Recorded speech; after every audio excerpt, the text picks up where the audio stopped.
Sometimes the most powerful weapon in a negotiation is not the one you built for the purpose. It is the one your opponent handed you without realizing what they were doing.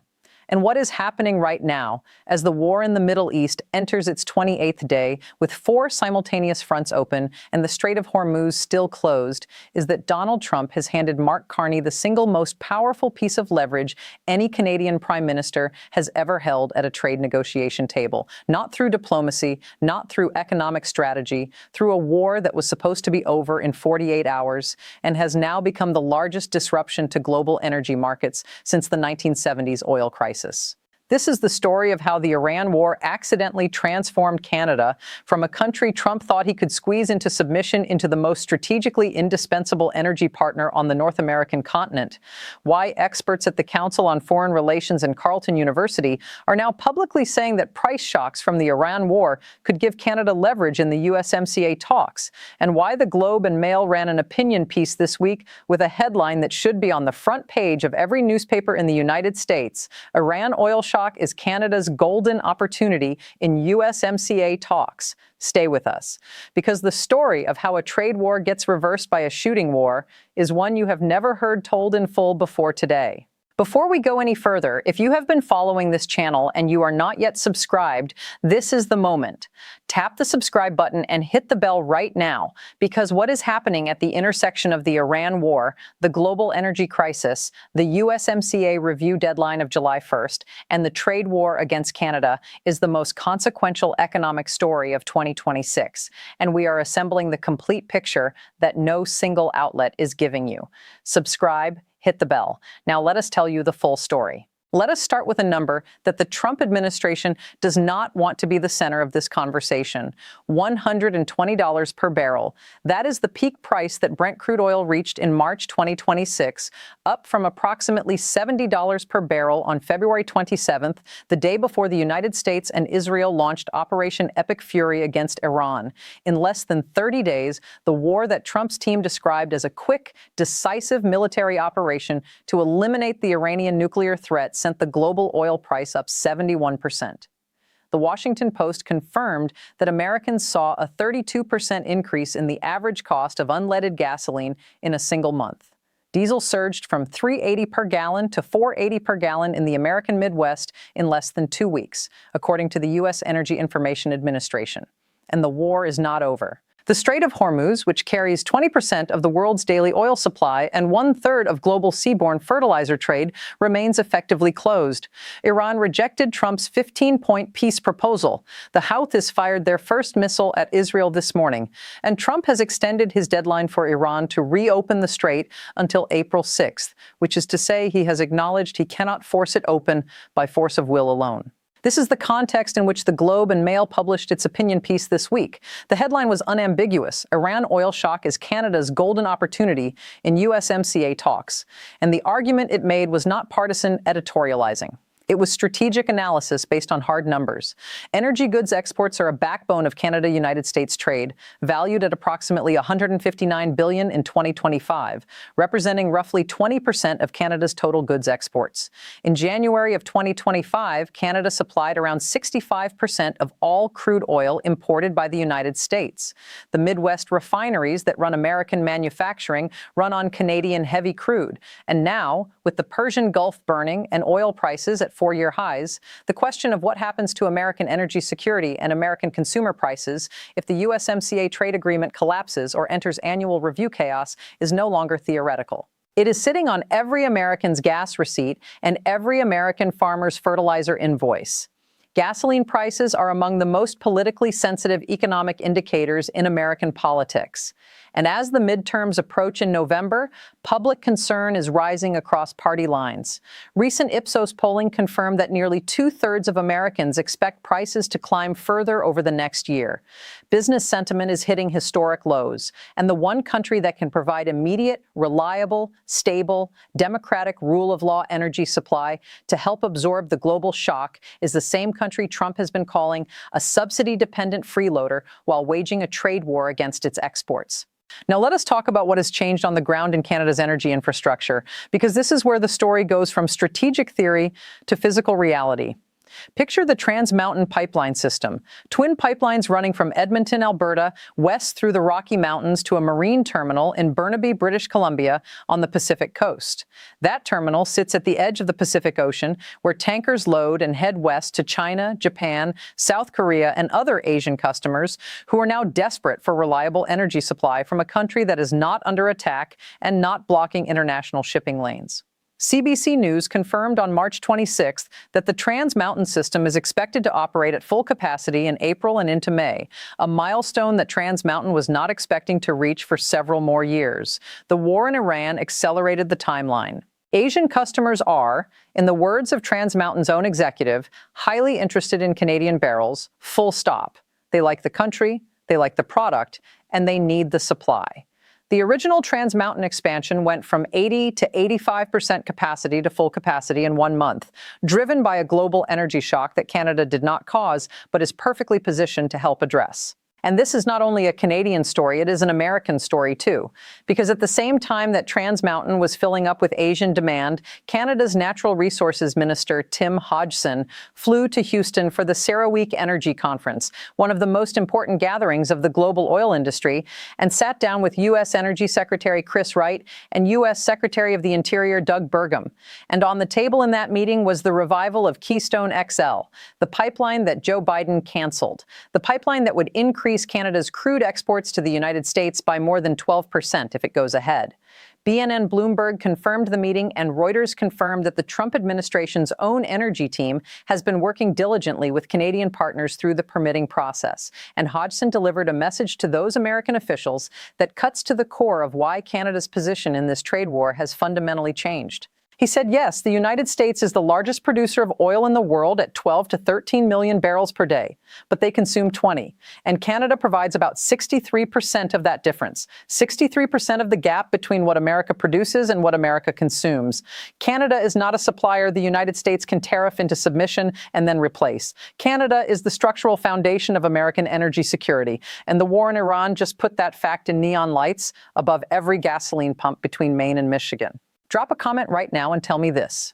Before the Iran war started on February 28th, did you know that Canada provides 63% of the difference between what the United States produces and what it consumes in oil?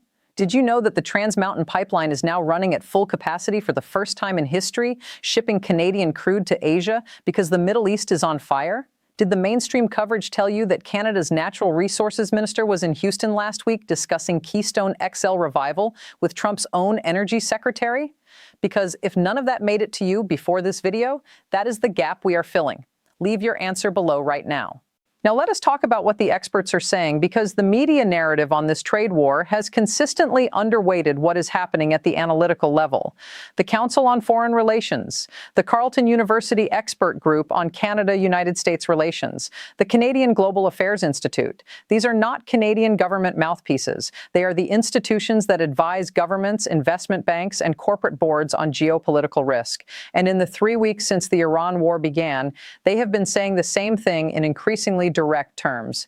Inu Manak, Senior Fellow for International Trade at the Council on Foreign Relations, said this: "We need to have trusted partners if we are going to actually address some of these challenges and survive these shocks. Those trusted partners are not in the Persian Gulf right now. They are not accessible through a strait under missile fire. They are in Alberta. They are in Saskatchewan. They are in British Columbia shipping LNG to Asia from Kitimat." And Fen Osler Hampson at Carleton University put the strategic shift in exactly the right terms. If you are sitting in Washington and you are seeing what is happening to global markets, you are going to be looking at your secure producers and suppliers perhaps slightly differently from the way you might have been looking at them before the conflict began, which was solely in tariff terms. Solely in tariff terms. That is what has changed. Washington was looking at Canada solely through the lens of tariffs and trade deficits and dairy market access and digital services taxes. The Iran war forced Washington to look at Canada through the lens of what happens when the Persian Gulf stops delivering, and the only democratic, stable, allied, geographically accessible alternative sites on the other side of a border you have been tariffing for a year. And here's where Mark Carney enters the picture not as a passive beneficiary of events, but as the architect of a position that was years in preparation, because Carney understood before he took office that the global order was fragmenting. He said it at Davos. He said it in Oslo, standing with the Norwegian Prime Minister, who also happens to be one of the world's other major reliable energy exporters. He said it in Mumbai when the war started. Canada is not going to be a price taker in this energy market. Canada is going to be a supplier of choice for allies who need stability. On March 14th, Carney and Norwegian Prime Minister Jonas Gahr Støre issued a joint statement in Oslo committing to work together to leverage each country's position to deliver affordable, secure, and sustainable energy. That is two of the world's most strategically positioned energy exporting democracies standing together in Oslo and explicitly saying they will use their energy position to deliver leverage. And in the context of the USMCA review deadline of July 1st, that leverage translates directly into negotiating capital that no Canadian Prime Minister has had access to in the entire history of the trade relationship. Now, let us be precise about what this leverage actually looks like at the negotiating table, because the coverage tends to treat it abstractly when the reality is concrete. The Globe and Mail analysis published this week identified three specific mechanisms. First, shoring up the American energy market through a revived Keystone XL pipeline expansion could be pivotal to retaining the spirit of free trade that underpins the USMCA. In other words, Canada can offer to accelerate the energy integration that American Midwest refineries, American gas stations, and American manufacturers need, and it can tie that offer directly to the terms of the USMCA renewal. Second, the midterm elections are in November. Republicans in farm states are already under pressure from the fertilizer crisis, the gasoline price shock, and public approval of the Iran war sitting at 37%. Colin Robertson, a fellow at the Canadian Global Affairs Institute who was part of the original NAFTA negotiating team, said it plainly. As we get closer to the midterms, and especially with the war going on, the Americans are going to start to say, this really is not working to our advantage because affordability has become a big issue. Third, and this is the piece that ties everything together, Canada can also gain leverage from the deep unpopularity of the Iran war among Americans. Inu Manak at the Council on Foreign Relations confirmed it directly. The war's unpopularity gives Canada political cover to push harder in negotiations without Trump being able to generate the same domestic political support for escalating the trade conflict that he had before February 28th. There is a scene that captures the full irony of where this trade war now stands. Picture the CERAWeek conference in Houston, Texas, the most important annual gathering of global energy executives held in the heart of American oil country, Canada's natural resources minister walking into that conference and sitting across from Trump's energy secretary and interior secretary, not as a supplicant, not asking for tariff relief, but as the representative of the country that provides 63% of the gap between what America produces and what America consumes in oil, while the Persian Gulf burns and gas prices hit highs that American voters have not seen in 4 years. The minister who walked into that room was not negotiating from weakness. He was negotiating from the kind of structural indispensability that no tariff can eliminate and no trade war can manufacture as a substitute. And the message he delivered was the one that Canada has been building toward for the last year of this conflict. We want to work with you. We can help you solve the problem you have in the Middle East. And here is what that cooperation looks like. And here are the terms. This is why the Iran oil shock is Canada's golden opportunity in the USMCA talks. Not because it was planned, not because Carney predicted the war, but because a prime minister who spent 13 years as a central banker studying how structural dependencies shift under pressure had already spent every month of his government building Canada's position across every dimension simultaneously. The Trans Mountain Pipeline running to Asia, the Keystone XL revival conversation in Houston, the NATO spending target confirmed at 2% for the first time since the Berlin Wall fell, the $11 billion in trade recovered through 27 new international partners, the China canola deal, the Nordic Energy Cooperation Agreement. Every single one of those moves, executed before the war started, now looks like preparation for exactly the moment Canada finds itself in today. The most strategically positioned energy exporter in the democratic world, sitting across from a trading partner whose war in the Middle East has made Canadian supply more essential and Canadian goodwill more valuable than at any point in the last century of the bilateral relationship. If this video gave you the complete picture of why the Iran war accidentally handed Carney his most powerful USMCA weapon, why experts at the Council on Foreign Relations and the Globe and Mail are now saying it explicitly, why Trans Mountain is at full capacity for the first time in history, shipping Canadian crude to Asia, why Canada's minister was in Houston discussing Keystone XL with Trump's own energy team, and why the gasoline prices every American is paying right now are the most powerful argument for a fair USMCA renewal that has ever existed, share this video right now with every American who has been told by their government that Canada is a freeloader, a trade deficit, a problem to be solved with tariffs. Share it with every person in your life who deserves to understand that the country being tariffed is the same country whose oil is in American gas tanks, whose potash is in American fields, whose pipeline conversations are happening in Houston right now because the Persian Gulf is on fire and there is no other choice. The truth about who needs whom in this relationship has never been clearer than it is in this moment, on this day, with these prices on every gas pump and every fertilizer invoice across the American heartland. And it needs to reach more people than the mainstream coverage is currently reaching. We will be right here covering every development between now and July 1st. Share this. The calculation is changing fast.